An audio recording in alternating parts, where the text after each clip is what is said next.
Excellencies, distinguished ladies and gentlemen, it's truly an honor and a privilege to be here today to talk about what is my passion, which deals with forgiveness. Forgiveness is something I'm very, very passionate about, and I work in this whole area from the personal to the political. I've written about forgiveness, and I've gone to war zones and areas of conflict to help people heal from the wounds of war and conflict through the work of forgiveness. And my passion is to work with governments and civil societies. And most recently, actually, I've had the good fortune to be in Nigeria, and I've just come back from Nigeria. And Your Excellency, when you were speaking, it touched my heart so deeply. And some good news is that some of the work you described was exactly what I was doing in Nigeria.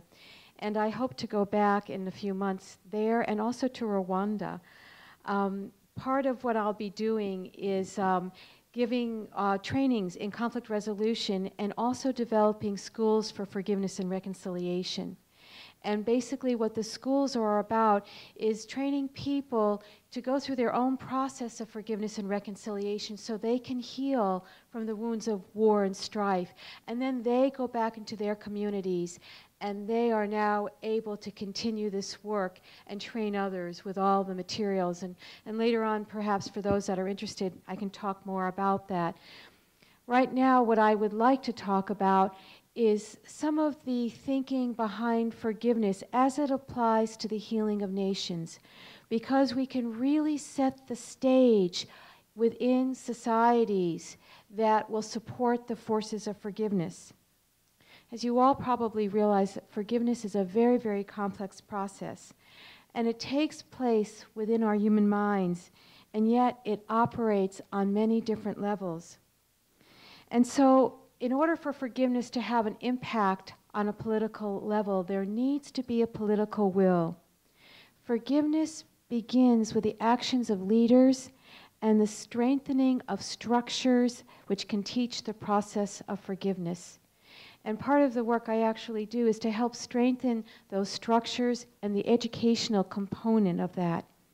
Societies can help provide those structures which support the forces of forgiveness and which ultimately influences the way we think.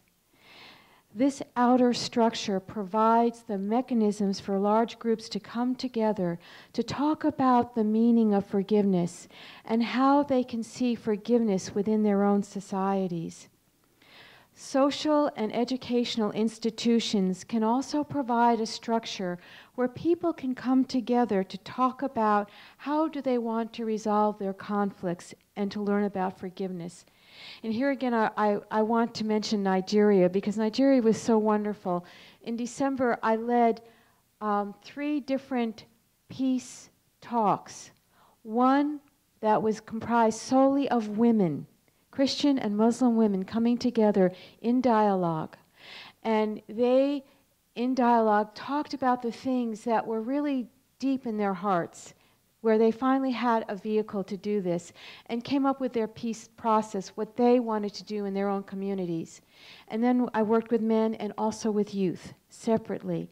And they've all come together to form their own organization and to support one another. So this work is happening, and I will be coming back to start the schools with them.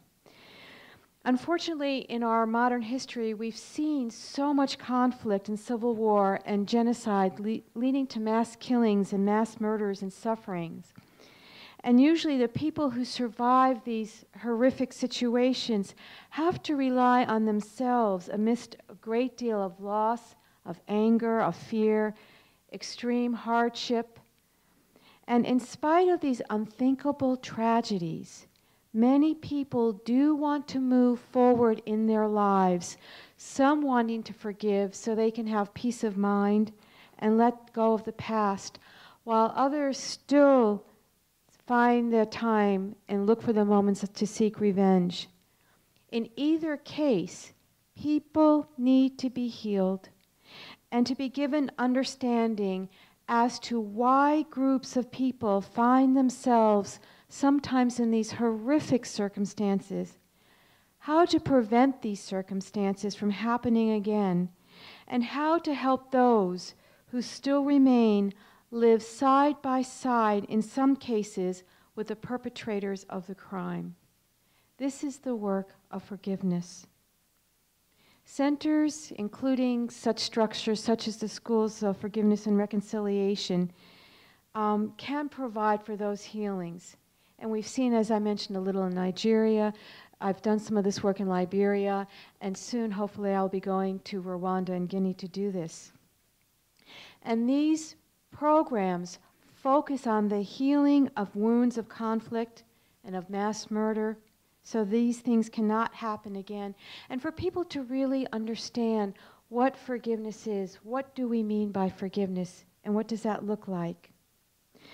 The process of how individuals forgive is very similar to the process of how groups also forgive. Yet we can predispose a society in supporting forces of forgiveness through a greater understanding of how we can activate what I call the forgiveness instinct within each one of us.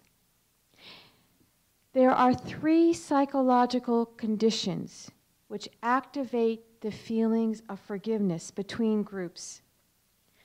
The first psychological condition I call care-worthiness. People forgive transgressors who they view as appropriate targets, in a sense, to receive kindness and compassion.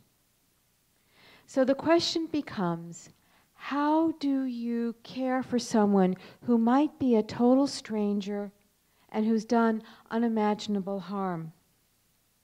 We need to recognize the pain in others and feel empathy.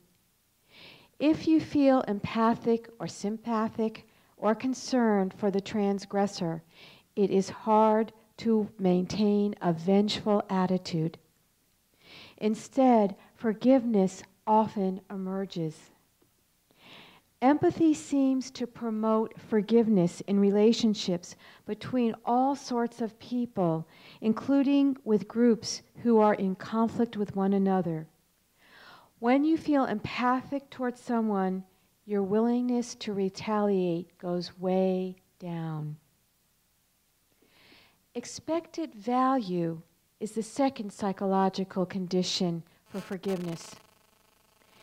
People forgive to the extent that they perceive that the relationship with the transgressor will be a valuable one.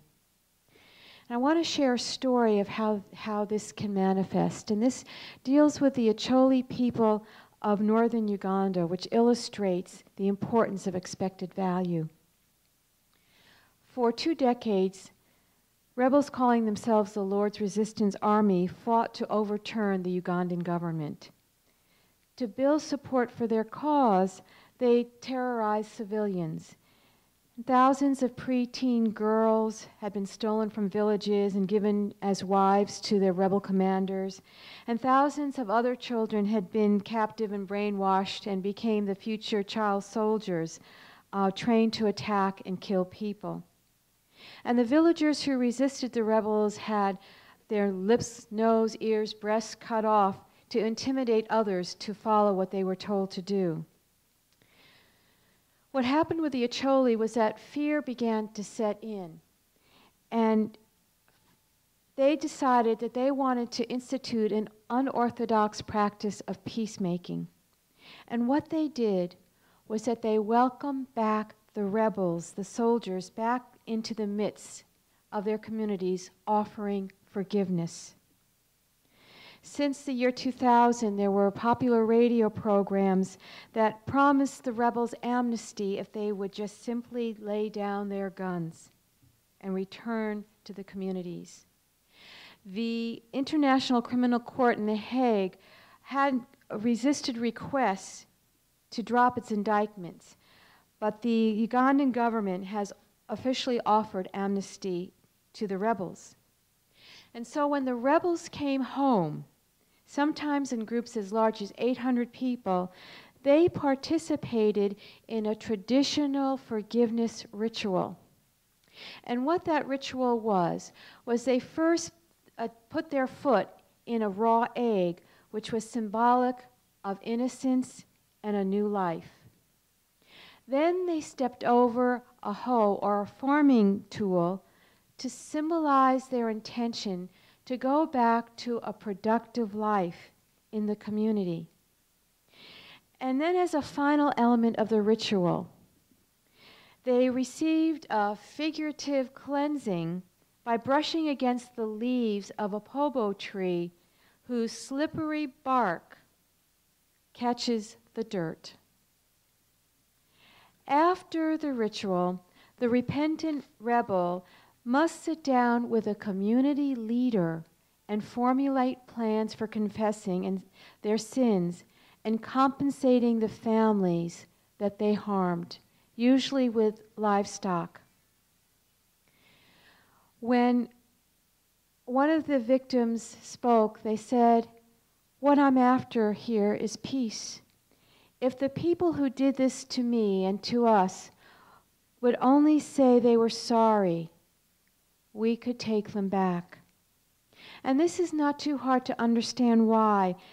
When people repent and attempt to compensate other victims, the LRA turned children against their own villages and their own tribes, but those children continued to have value to their family and to their community, even though they were brainwashed and intimidated into doing awful things. There's one problem here that we all face when we're doing this kind of work, and that is when somebody harms you, that harm itself drains some of the expected value from the relationship. And the Acholi children who were spirited away to join the LRA did horrific things to their own people. So now they are potential agents of harm. Therefore, despite the returning soldiers' implicit value to their parents and to their siblings and former neighbors, the Acholi had to reevaluate their relationship with them quite literally, and they had to reassess what kind of value they can expect in the future. It is not safe to simply assume that in the future interactions will be rewarding. But transgressions don't necessarily drain all of the expected value out of a relationship. Even if you harm me, I might continue to assign our relationship a high expected value if it was really of value to me up until now. This bodes well for our ability to forgive people who had really hurt us in the past. But what if your relationship with a transgressor had low expected value prior to the transgression? In such instances, endowing the relationship with some expected value afterwards is going to be an uphill climb. And this is why victims around the world tend to respond positively to compensation as an overture to forgiveness. Paying someone back for the harm you caused signals to the victim that your relationship has the potential to become rewarding again.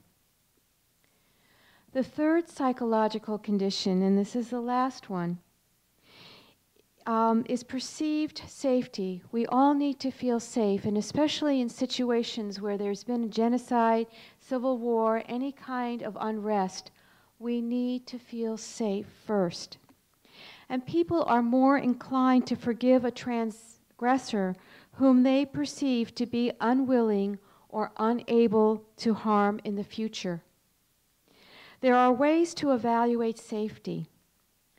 First, we try to understand why something happened in the first place, depending if it was unintentional. And when we think about some of the horrific things that have happened, even in some place like Rwanda, if we can understand that people may not have, it may have been unavoidable for some, or if the malicious, or if people really were put in situations where it's kill or be killed, it is easier to forgive them afterwards.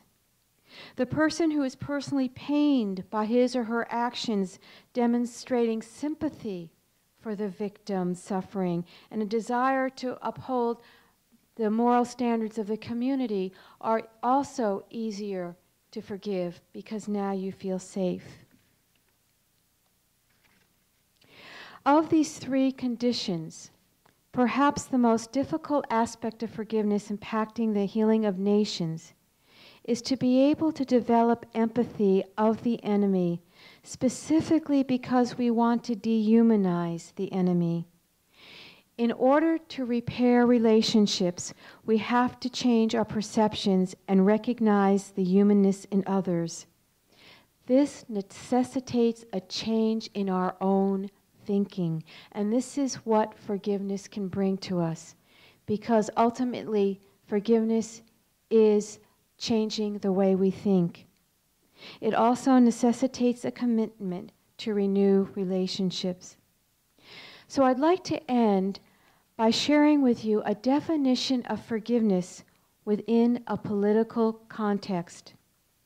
Forgiveness within the context of politics includes a call for a collective turning from the past that neither overlooks justice nor reduces it to revenge, that insists on the humanity of enemies, even in their commission of dehumanizing deeds, and that values the justice that restores political community above the justice that destroys it.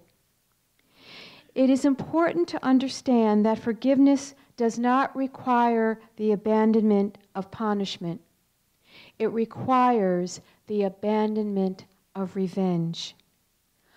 Pope Paul II reminds us that because we are human, our actions are colored by our fears and our perceptions. He cautions us by saying, because human justice is always fragile and imperfect, subject to the limitations and egoisms of individuals and groups, it must include and be complete by the forgiveness which heals and rebuilds troubled relationships from their foundations. In an address to a joint session of the United States Congress in 1990, former President of the Czech Republic, Václav Havel, said that without a global revolution in the sphere of human consciousness, a more humane society will not emerge. Einstein also warned us that without a fundamental change in our thinking, humanity will drift towards catastrophe. You may be asking yourselves, what kind of radical change needs to happen in our thinking to stop the cycles of anger, hatred, and fear that fuel so many conflicts that we are witnessing today? It is the kind of thinking which helps you look beyond the outward behavior and to recognize that the true peacemakers are those who are not afraid to look within, to change the way we think, and heal the pain of the heart. Forgiveness supports this kind of transformation. We are on a threshold of a new stage of development, and if we are willing to do the hard work of forgiveness and recognize what a powerful agent forgiveness is, then it is possible to create a more loving and peaceful world. The results of this will be dramatic. With all the violence which has taken center stage on the world arena, we can either take a path of self-destruction or a path leading to a radical transformation. Forgiveness is pivotal in creating the kind of transformation which will not only bring peace in our lives, but will bring peace in the world.